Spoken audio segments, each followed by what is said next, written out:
5 years since Anthony Joshua's first fight in Saudi Arabia, 2 months since his last fight in Saudi Arabia, and 10 minutes since Jordan Henderson turned up to change the world, we are back in Saudi Arabia for elite heavyweight boxing.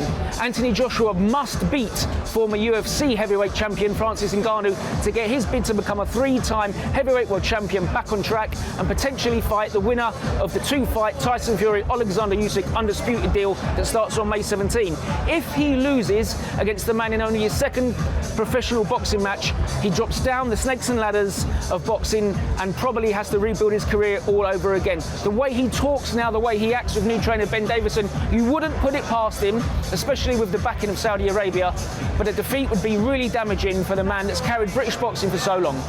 When AJ first came out here, he fairly faced a barrage of questions about working in the controversial kingdom and benefiting from the oil money that's awash.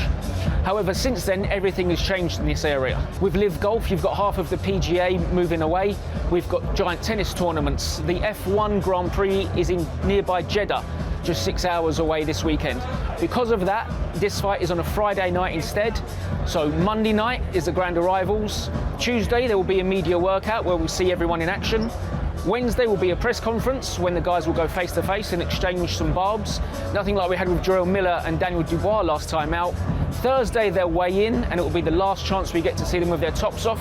These two huge Adonises of African descent pitting Cameroon against Nigeria. And then Friday we will see the action where Anthony Joshua needs to win to maintain his ambition of becoming a 3-time heavyweight world champion and joining the likes of Lennox Lewis, Evander Holyfield and Muhammad Ali. Defeat and he would rocket down that snakes and ladders game that boxing is right now, with Francis Ngannou suddenly rocketing into contention to fight the winner of the 2-fight deal that Tyson Fury and Alexander Usyk have already agreed to decide an undisputed heavyweight world champion. When Anthony Joshua originally came out here, he faced a string of questions about the moral implications of boxing in the controversial kingdom. He handled them well and rightfully pointed out that the likes of Muhammad Ali, George Foreman and Joe Frazier all boxed in places like Manila and Zaire when they were equally controversial places. Since then, with the golfers, the tennis stars, Cristiano Ronaldo and even freedom fighter Jordan Henderson briefly popping over, it's an easier time for him to come over here and get his heavyweight world title dreams back on track. Saudi Arabia as a united country is only around 100 years old. Big time sports has only been coming here probably for around 5 years, yet we're already into the second generation of superstars. After Cristiano Ronaldo's son, Ronaldo Jr. won a trophy with the Al Nassr youth team. Once again, the big fight is in the Kingdom Arena just over to our right. The red carpet walks that kick off all the action are taking place in a Greek amphitheatre. Over my shoulder, behind my bald head, is the amphitheatre where all the stars of the show will arrive for the grand arrivals.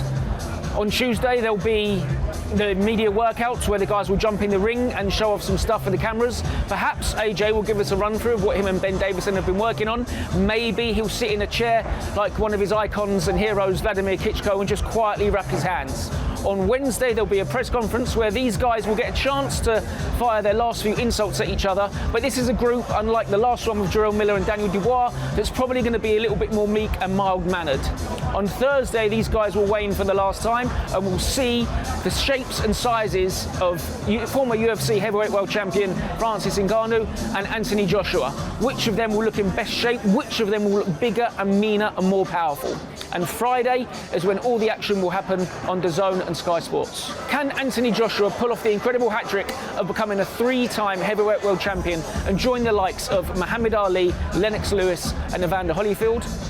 Or can Francis Ngannou utterly stun the world of boxing again, coming so close against Tyson Fury in October, but this time by winning a fight against the former world champion and catapulting himself into contention to fight the winner of the 2-fight deal between Tyson Fury and Alexander Usyk that starts on May 17 and decides the first undisputed heavyweight ruler since Lennox Lewis back in 1999.